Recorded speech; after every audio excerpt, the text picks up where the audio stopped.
Hi guys, Jayson121 here. Today is 6/6/12 and I'm going to be talking about the new Holy Wars coming up. I'm going to also be talking about the new quests and the boss that people have been having trouble with. I'm also going to be talking about the rewards that you get from that quest and a couple cards that will help you prepare for Holy Wars and probably something like War of Dragons next time too. So to get started, the date of the new Holy Wars, okay? The new date is going to be 6/8/12. Okay, so it's coming up in just a couple days. And what you're going to want to do to prepare for this is you're going to want to hit your edit deck button, which is on that main menu screen there, okay? And you're going to want to choose some of your best cards for your deck, okay? As you can see, whoever this person is, they have a really awesome deck.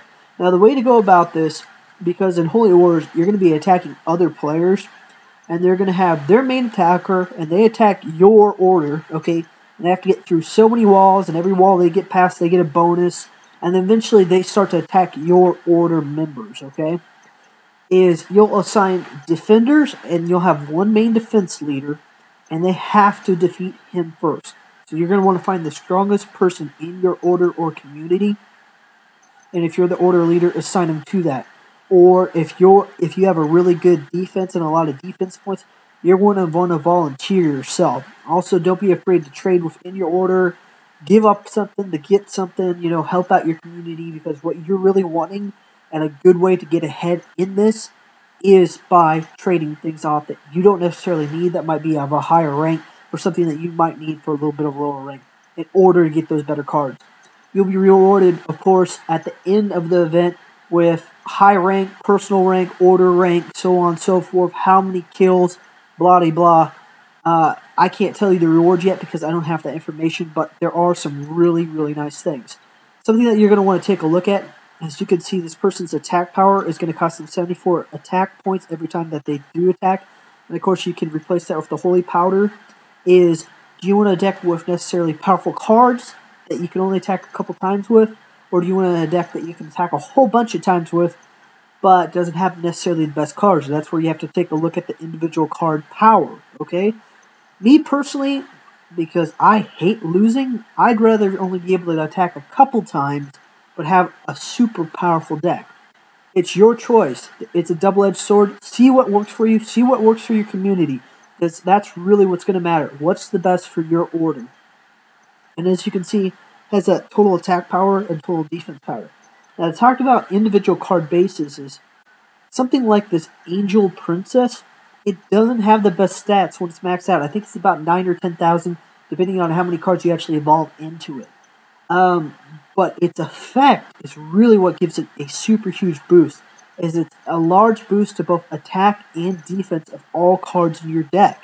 So even though it only has like a 9 or 10,000 bonus, it could give an additional 10 to 20%. Not exact on those figures, so don't mark my word for that, okay? I'm going to say at least 10% though. So even though it's just a 9,000, 10,000 attack card, boost that 10%, that's 11,000. Boost that by all 5 cards in your deck, that's an extra 5,000 in that deck. A huge bonus. So really, even though it only has that 9,000 point bonus, if its effect goes off, count it more as 13 or 14. So it will hold its weight. I really want one of these cards. Haven't been able to trade for it yet. SS. Somebody want to be nice to me? Hit me up. If you don't, I understand. But hey, you can't blame me for trying. Moving on, though. What you're going to want to do now is go back to that main page, or right down here in the middle is that battle button. Hit either one of those, and then that's going to allow you to go to this screen. What you're going to choose by treasure possessed, choose from rivals, or choose from similar level. I don't know if this will exactly be the same way as the Holy Wars event, guys, but this is how you battle normally, so I'm sure it's something similar, okay? There's also something called Ragnarok feature, which I recommend that you just get on there and look it up by clicking on the banner. It explains a lot better than I could. But anyways, back to this main screen. Normally what I'll do is I go choose from a similar level, which doesn't always work the best for me. Sometimes it can take me up to 10 minutes to actually find somebody that I'm even comparable to. There have been times when I was like level 60, and it was trying to get me to fight 120 level players, so it's kind of ridiculous. But that's probably the best feature you can do. Also, if you're trying to complete that treasure set, choose by treasure possessed. That will only bring up people that have that treasure in their possession that you can actually take, so it's very useful. On that same note, if you find yourself getting attacked over and over and over again and all your treasures stolen, and if you already have those treasure sets, that card from that set, don't keep those. Donate them to other players in your order, or donate them to the treasure chest and get that higher rank within your order. Also, with those extra rubies from those events, allows them to build walls to protect your order. It also helps you get churches and altars and whatever the demon one is. So it helps you get that percentage boost. Don't hang on to them, guys. They're worthless to hang on to. It makes you a target for other players, and when they defeat you, they get your rubies. Cannot emphasize that enough. It helps you out. It helps your other players out. It helps your order out. So don't hang on to them. Donate them. So, when you get ready to attack a player, it's going to show their main leader card down here. It's going to show your 5 cards up here. And it's going to have your attack power, your attack strength, their defense power, and their defense strength is a mystery. So you're kind of taking a risk. I fought players that have had 100 defense power, and they had 0 cards assigned to their defense deck. Why they did that? Couldn't frickin' tell you. Pretty silly. But I've made the mistake where I didn't keep my defense power high enough, so I'll only have 3 cards assigned in my deck compared to 5 cards that they'll be attacking you with. A good rule of thumb, guys, is once you get your stamina pretty high and your attack power pretty high, go ahead and try to get that defense up to high enough that you can have 5 decent cards in your defense deck. Otherwise, you're going to get your ass kicked. Okay? But going back to this, what's a good rule of thumb? If you're going to be able to defeat your opponent, is your attack power higher than their defense power? If it is, and especially if it's higher than 5 points, you have a pretty good chance of defeating them. Not always. My attack power is around 89 or 90. I've attacked people that have only had 66 defense power, that have had their decks built right, that I've actually lost. So later on, I'm going to be talking about what cards you want to choose to help you get that edge in defeating somebody, especially if their deck is built around being a pure deck. So all demons, all mans, all god cards, okay? Excuse me. So moving on, when you start the battle, it's going to start off like this. This player, the attacking player, which is always on top, obviously only has this 1 card and is attacking these 3 lower monsters. Could they defeat them? Possibly. Will they? Probably not. A good thing to look at, guys, when you're fighting a player, especially if you plan on fighting them again after you've leveled up, look down here at their orb levels.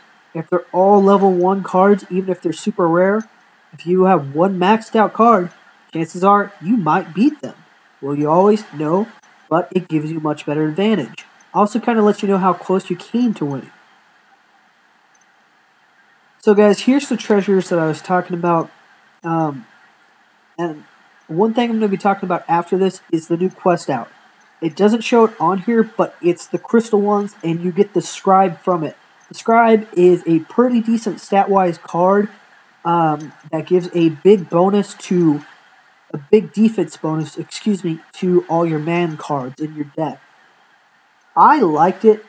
I was actually leveling mine up. I think it's ranked at a high rare, but I traded mine off for 15 Cure Waters, which I thought was a pretty decent deal. It's something that I probably wouldn't have used personally in my deck because I prefer to attack, but if you're a defense warrior, a defense men card type of player, then it's invaluable. One thing that you get from beating this new monster or this new boss, which I'll warn you is much, much harder than any of the other bosses that you fought, you will actually have to use holy powder if you plan on beating this thing, is it gives you 500,000 rubies once you defeat it. I had about 600,000 or 700,000 rubies. I'm down to like 100,000 now because I had to use all my rubies to max out some of my cards trying to prepare for this Holy War event. And it was costing me 100 to 200,000 rubies per max card. So getting back to the main topic, you get the 500,000 rubies. I got a magic circle and a cure water. It might vary from player to player, but that's what I got personally. So you'll have your 3 main players, yourself, another player, and another player. Now what's different about this one is when you're fighting it, it's going to be attacking all 3 players, and it's going to be hitting you for a really good amount. I think I was level 70 when I was fighting this thing. I had a maxed out R.O.B. Rich with 4 cards into it, attack power 12,000. I had a 14,000 attack power as my god person, and I think 11,000 attack player as my demon person. And I lost 2 or 3 times doing this. Before you go into this, guys, so you don't waste your holy powder, because like I said, you're going to have to be using them, have 5 to 10 of them reserved, and plan on using them all. Don't be too cautious. If you think you're going to lose, go ahead and use another one. I know they're expensive. I know they're really hard to get right now. But if you think it's worth it, or if you want to be prepared for when the next quest comes out, go ahead and try to defeat this guy now. So when he starts off at about 175% of his health, he's just going to be attacking one person at a time. Now, I say go ahead and let both of your other players die. So let 2 of the 3 players die. And then when your last player gets to half their life, go ahead and hit that heal power button. Make sure that you hit it a little bit early because it lags a little bit, okay? And then it restores all your players' health. Now from 75 to 50%, only let 2 of the players die and keep one of your players at least 60% health, because they'll start attacking 2 of them at the same time. Okay? So really watch that. I've actually had all 3 of my players at 50% health, and when he gets from 50 to about 25%, and especially 25 to 0% of his life, he hit all 3 of your players for 50% of their health sometimes. Just completely wipe you off the board. I think it cost me about 14 holy powders altogether, losing a couple times and finally beating him. You should be able to do it for about 3 to 6 holy powders beating this last boss. A lot of people say, I don't think it's worth it. I personally do. I've played enough games in the past like this where you don't want to get stuck behind trying to defeat a boss, being really low on supplies. Go ahead and beat him while you have the time, while you have the resources, and get prepped for the next better thing, okay? So I hope that helps. Just remember, 175%, let 2 of your guys die, go to half health. 75 to 50%, let 2 of your guys die, or let 2 of your guys go to 50% health, okay? From 50 to 25%, it really picks up the pace. It gets much harder. Don't let your guys get below 50% of their life. It's okay if you have one guy at full life and 2 of your players died. Don't let yourself get below 50% of life. And then from 25 to 0%, keep them healed up pretty much constantly. You're going to be eating your way through holy powders, guys, but it's worth it. Moving on. Like I said, you're going to get that 500,000 ruby reward. It's really pretty handy, especially when you're trying to max out your cards. But let's move on. Let's talk about Valkyrie. I got one of these cards today. It's an SS rare. You only get these cards through referrals, which thank you to the 2 players that use my referral code. Huge help. Message me in game. I really don't have much right now, but I will try to give you a gift, okay? Also, if I find out that more than 2 people have messaged me in game, it's first come, first serve. I'm sorry, I have to do that. After the end of this week, I won't be giving out anything anymore, just to kind of safeguard myself, guys. But Valkyrie, how rare actually is this card? Because using the referral code, and there's certain family members that have family members of 5, so it's just the one person playing it, the sister, or the brother, or the mom, or the dad, and they use the other 4 codes just to get that extra special card. Valkyrie is an extremely good card. It maxes out at about 12,000 attack power, and it gives a big boost to God cards. But it's not actually SS rare status. Is it a good card? Yes. Is it as rare as actually SS card? No. There are a lot of these cards coming into the game, just like Angel Queens and Devil Queens. They're very useful, they're very good, but they're not that rare. So if you're trying to get these cards, guys, which I think the lower levels are called Childs, H-I-L-D, like child without the C, do it, but be cautious. Don't trade away too much for it, okay? I guarantee you something bigger and better will come out. And speaking on that referral code basis, something that's been kind of bugging me, or there's some spammers trying to put their referral codes on my videos. Guys, I understand that people really want these extra rubies and really want these nice cards, but please don't do that. That's extremely disrespectful. If you want to do something like that, if you want to publicize Rage of Bahamut, do it on your own forums, do it on websites like GameFAQs or Cheat Planet, or make your own YouTube videos. Please donate and, help the community thrive. Don't leech off of somebody. It's not right. Now that I'm off my soapbox, let's move on to the next card. This is a card called Hobbit, and it's actually really good. Got a lot of these from the War of the Dragons event. I don't think they really offer them anymore, so it might be a limited edition card. I had 3 or 4 of these that I maxed out. All these cards I put 8 cards into, so I fully evolved them as much as I could. What it does is it blocks 1 attack from an event boss. So when you were fighting like those dragon monsters, where normally it would attack 1, attack 1, attack 1, and then when it got down to the last 2, it just wiped both of your last 2 ones out. This could help make you last a little bit longer and do a lot more damage. Maxed out, they have just slightly below 7,000. I think that's 6,800 attack. The great thing is that for their power, you can have a whole bunch of these in your deck. You can fit them in. They also have a really high defense power, about 6,800 also. So you can fit them in. They're pretty common. They're really good, especially when you max them out. I think that the last level is rare, so it maxes out about 30 or level 40. It doesn't take a whole bunch of cards to do it. If you can get your hands on these, especially if you're God Order and if you have a church, they're really useful. Are they going to be so much useful in Holy Wars? No, they're not. And that's why I try to kind of move myself away from them. But don't be afraid to kind of try to get your hands on these if you can get them for a decent price. They are worth it. They're a very good card. Sigmund. I had to trade a lot to get my last one, guys. This card stats at level 60 or 70, it maxes out at only 11,000 power. Not a lot of attack. But what it does do is a big hit to foes' God's defense. So when I've been fighting other players, I've just been annihilating them. Also, this effect seems to go off all the time. So it really helps out when you're trying to attack other players. I think this is one of those cards, if you have it, if you can max it out, it's going to be extremely useful fighting other players in the Holy War. If you have these cards, great, use them. If you only have one, if you get something pretty good for it, trade it off. I think I had to trade 2 or 3 high rares, 2 of them being treasure cards, 1 of them being a rare card that I maxed out the high rare level, and then I think 2 or 4 rare cards that are normally high rares and I had to max out the level rare. So I traded a lot to get this last one. I've been very happy with it. Should you trade as much as I did? I don't recommend it. I was actually just being kind of greedy. Gladiator. I have one of these. I think its attack power maxes that out about 10 or 11,000. Excuse me if I'm wrong on that. I'd be sure to double check that on your own. It's a medium hit to foes' demon rolls. So this is kind of the yin to the yang.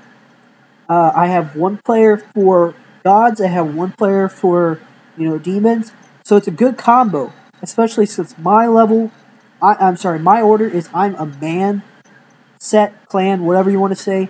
I also have a barracks built, so I get a 10% boost. So it's very, very, very effective. This is just a high rare instead of an S rare when it's maxed out. People are a lot more willing to trade one of these. And honestly, guys, if you had to choose between the two of Sigmund or Gladiator, I'd say go with Gladiator because you can get your hands on them so much easier. Also, guys, like I was saying, it even has on Rage of Bahamut's wiki page, do not create accounts here and post spam about your codes. So don't do the same on mine. And now that I've said that, guess what I'm going to do? I'm going to tell you about my code. If you're a new player, planning on playing, use that code RUM26800. It's a huge help to me, huge help to you. Gets you that rare Valkyrie card, gets you 100,000 rubies. Very invaluable when you're first starting out. Donate it to your order, use it in advance or evolve. Makes you very popular among your order. Guys, this is Jayson121. If you have any questions, post them below. Be sure to message me in game if you just want to chat. Tell me what you liked, you didn't like. Be sure to hit that subscribe button. Thanks a lot, guys. This is Jayson121 signing off.